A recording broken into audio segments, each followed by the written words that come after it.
مگر جو مومنانہ زندگی گزارتا ہے اس کی شان ایسی ہوتی ہے کہ خدا کا حکم آئے گا تو میں اپنے بیٹے کو قربان گاہ تک چڑھا دوں گا. یہ مومنانہ شان ہوتی ہے, یہ مسلمانہ شان ہوتی ہے. وہ صادق البات ایسے تھے کہ اللہ کا حکم آ گیا تو اپنے بیٹے کو لے کر قربان گاہ تک لے کے گئے, مکہ تک لے کے چلے گئے, قربان گاہ تک لے کے چلے گئے. اور جب آپ ایسا ہو تو بیٹا بھی کہتا ہے کہ ابا جان یا ابتی فعل ما تؤمر, خدا کا جو حکم ملا ہے آپ کر جائیے. ستجدنی انشاءاللہ من الصابرین, انشاءاللہ اللہ کے اس حکم کی تعمیل کرنے میں آپ مجھے اپنا مددگار پائیں گے. میں صبر کروں گا, میری وجہ سے آپ کو تکلیف نہیں ہوگی, میں چوں نہیں کروں گا. اور آپ اللہ کے ان احکام کی تعمیل میں جب آپ میری گردن پر چھری چلائیں گے اس وقت میرے جذبات آپ کے ساتھ ہوں گے اور ہم مل کر کے اللہ تعالیٰ کے حکموں کو نبھائیں گے. ایک درو کا صادق الفاظ, یوں سچا وعدہ کرنے والے تھے وہ. اور آپ کے بارے میں پھر قرآن کہتا ہے کانا یأمر اہلہ بالصلاۃ, کہ آپ اپنے گھر والوں کو نماز کا حکم دیتے تھے, کہتے تھے نماز پڑھو. ان کا گھرانہ نمازی ہوا کرتا تھا. یہ قرآن میں لکھا ہوا ہے.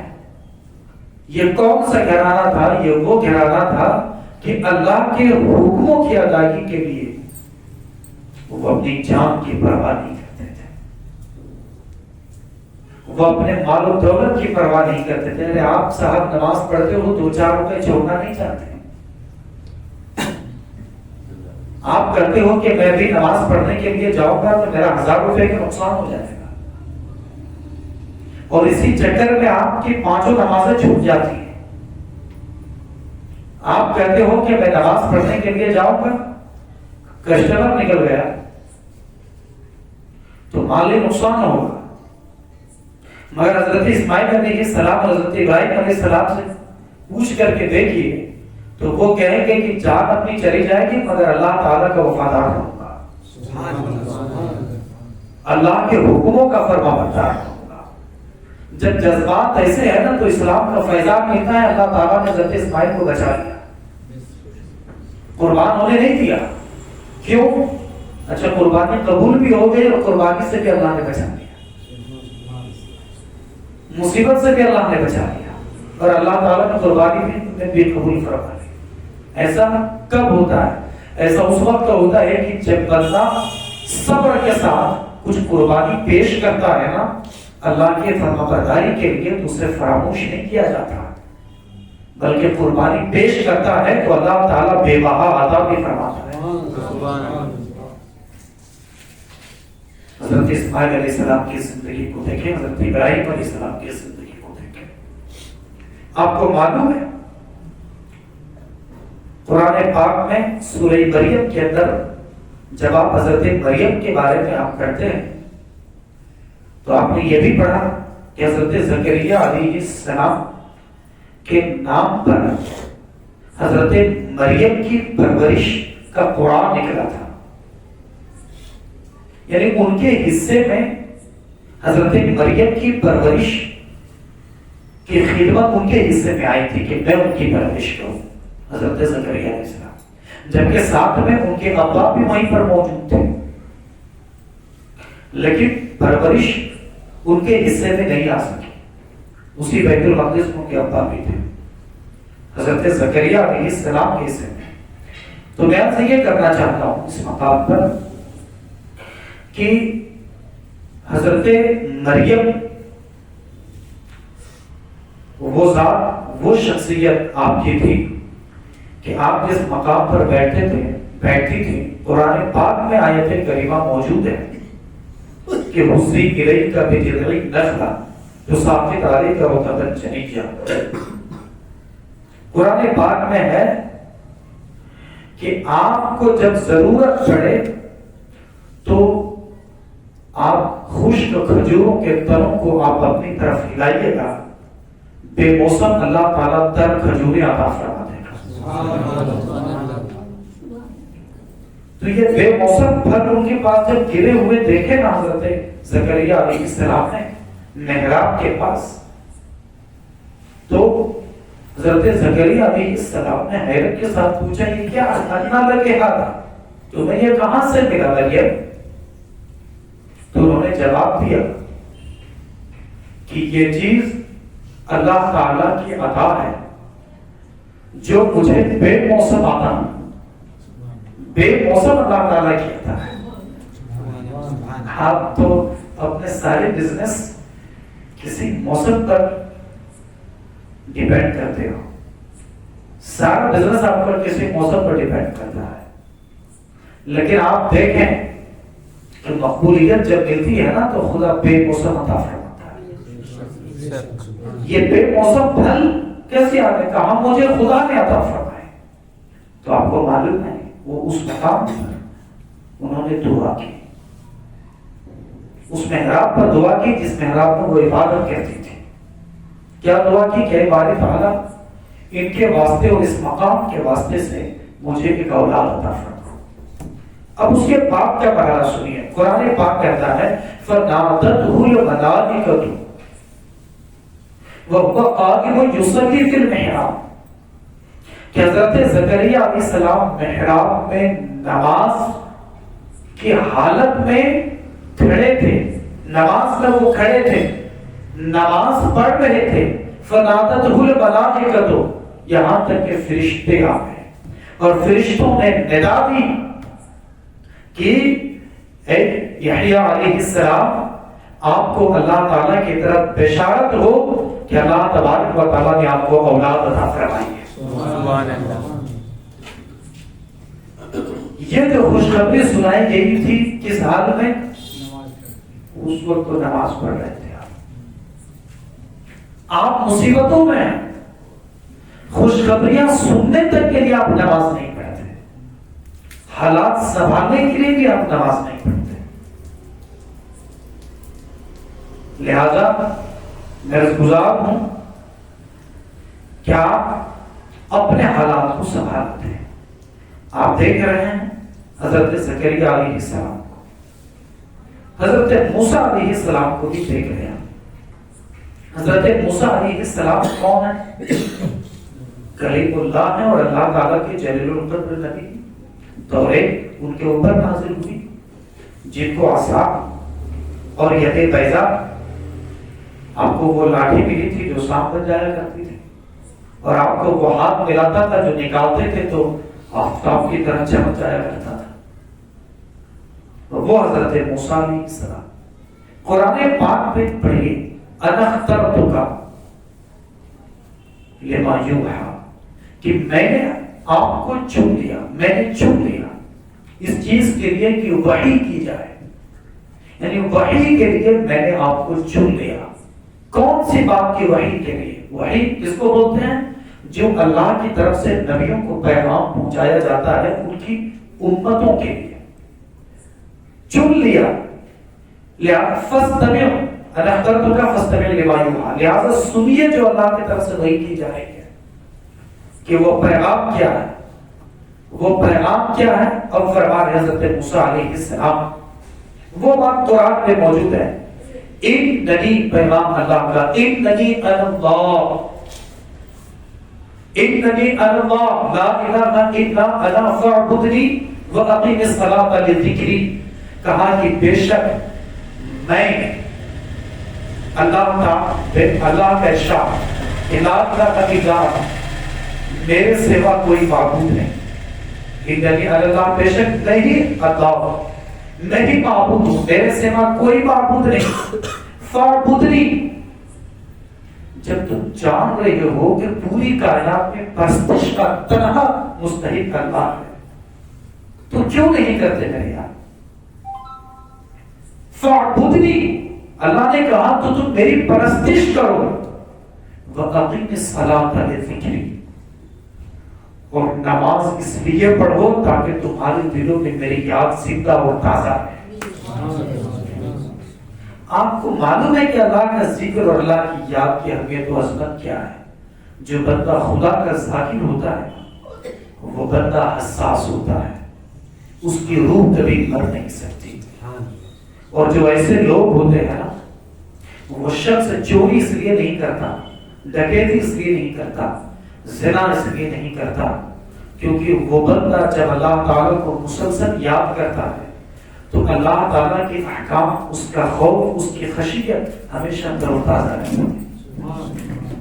جب بندہ اپنے آپ کو اللہ کے ذکر سے ہمیشہ تر رکھتا ہے، اپنی زبان کو تر رکھتا ہے، تو اس کو ذکر کا فیضان کچھ یوں ملتا ہے، یوں عطا ہوتا ہے کہ قدم بقدم اللہ تعالیٰ کی رحمتوں کے براب میں ہوتا ہے۔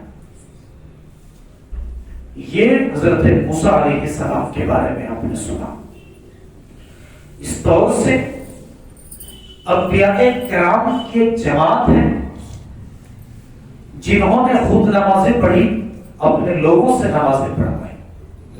یوں ہی حضرت عیسیٰ علیہ السلام کے بارے میں بھی اگر آپ پڑھیں گے قرآن پاک میں وہ بھی موجود ہے کہ اوصانی بالصلاۃ والزکاۃ ما دمت حیا۔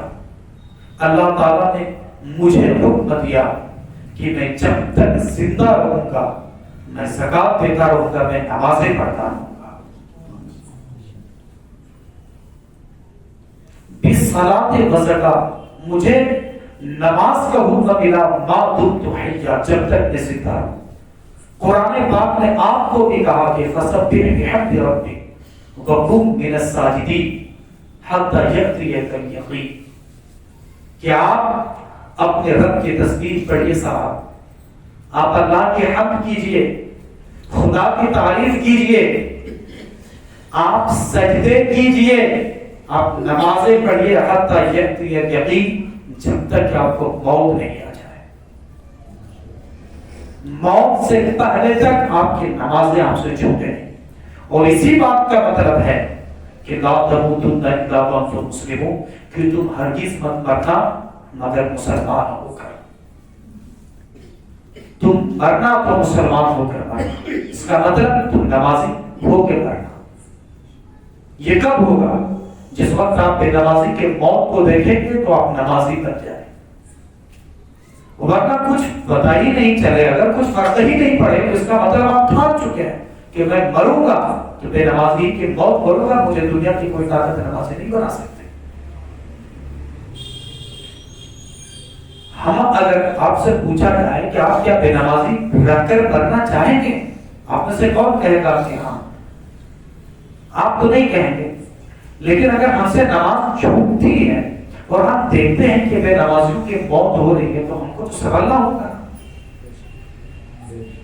ہم کو تو سنبھلنا ہوگا نا کہ اس لائن میں کہیں ہمارا بھی نام آ جائے۔ کیا پتا کہ اس وقت تک تیاری رہے۔ ارے میرے دوست، 10 سال 15 سال 20 سال مسجد کی تقریریں سنتے سنتے، قرآن کی آیات سنتے سنتے اور نماز کا پیغام اور اللہ کا فرمان سنتے سنتے ہمارے گزر گئے، لیکن تب بھی اگر 5 وقتوں کی نمازوں کی توفیق نہیں ملی، اس کا مطلب یہ ہے کہ جیسے 20 سال ہمارے گزرے، آئندہ سال وہی گزرنے والے ہیں۔ اس کا مطلب ہے کہ ہم ٹھان چکے ہیں کہ ہم کو کوئی سنبھال نہیں سکتا۔ اگر آپ سنبھالنا چاہتے ہیں تو ابھی سنبھلیے، ابھی سنبھلیے، اس وقت سنبھلیے اور آپ ٹھانیے کہ میں ابھی نمازی بنوں گا اور اب فجر کے وقت سے میں نماز پڑھوں گا۔ اور نماز اتنی مضبوطی کے ساتھ پڑھیے، اتنی مضبوطی کے ساتھ پڑھیے کہ آپ کے دل میں یہ بات جاگزی ہو کہ میں اس کے خلاف اپنی جان کی، اپنی راحت کی، اپنی ٹھنڈک کی، اپنی گرمی کی پرواہ اس لیے نہیں کروں گا کیونکہ اللہ کا حکم مسلمانوں کے لیے اتنا میٹر کرتا ہے کہ جان چلی جائے مگر اللہ کے حکموں کا پاس رہ جائے۔ یہ جذبات ہونے چاہیے صاحب آپ کے قلوب میں، آپ کے دلوں میں۔ اور اتنی باتوں کے بعد بھی اگر آپ کے دل نہیں کھلے تو ذرا سا تھام کر کے بیٹھے اپنے دلوں کو اور ان باتوں کو بھی آپ سنیں۔ قرآن پاک میں اللہ نے ارشاد فرمایا